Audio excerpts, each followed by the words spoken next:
Hello there. Let's talk about life after the first wave. I'm thinking specifically in terms of teaching martial arts after the state of emergency here in Ontario is lifted. But I've got to go through a thought process here. Let's start with some background here. My wife and I moved into my mother-in-law's house last September. She's in her late 80s, still in pretty good health, still drives on her own. But we moved in to help her out around the house. Good thing that she's not in a assisted living facility or a long-term care facility. With the COVID crisis has exacted a devastating toll on long-term care facilities here in Canada and the States as well as the UK. So that's the background. Once the state of emergency is lifted, I have to consider whether it's worth the risk for me to teach martial art classes and potentially bring home the coronavirus here and potentially expose my mother-in-law to this. So this means I have to look at the data and the science and see what the experts say. A recent antibody study in Spain may shed some light on this.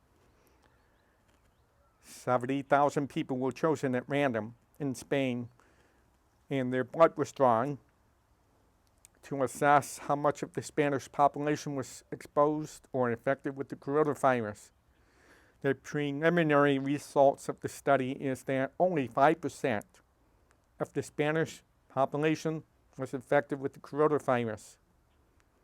If that is affirmed through further statistical analysis, this has pretty grave implications for all of us. Statistically speaking, looking at Ontario, there have been to date about 21,000 confirmed cases and just under 2,000 deaths.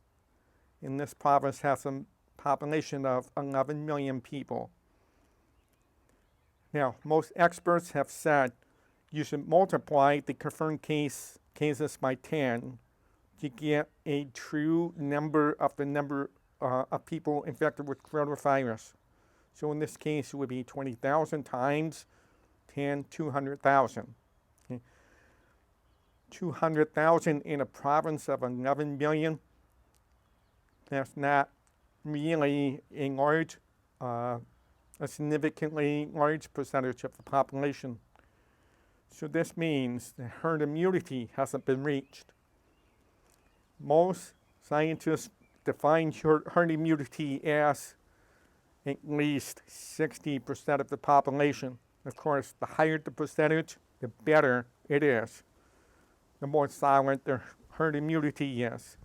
So as of now, there's no herd immunity, no effective treatment, and vaccines are a ways off. Okay, I've heard different timelines with regard to the vaccines. But the consensus out there is about 12 to 18 months before an effective vaccine can come out. So we're faced with a period of uncertainty where there's no herd immunity for the next 12 to 18 months. And with the Spanish population, only 5% are determined to have been infected with coronavirus, and I'm sure there is somewhat of a similar percentage here in Ontario. You have to consider there's probably going to be a pretty significant second wave coming out here. Now, if my wife and I were living on our own, we were not living with my mother-in-law, I might take more of a risk and reopen the Bamboo Spirit classes after the restrictions are lifted. But with this factor, I have to think about this. I am leaning heavily toward suspending the Bamboo Spirit classes until either herd immunity has been reached or a vaccine has been produced and is distributed to all of us. So I am spending a fair bit of time looking at the science and the data to determine whether I should go ahead or not, unless there's something compelling to the contrary, and it has to be compelling. And yes, if it sounds like I'm thinking like a lawyer, I am, because I am in the business of weighing evidence. I need to have something compelling to convince me to go back and teach. But until herd immunity and a vaccine has been produced, I'm probably not going to teach any classes for a while.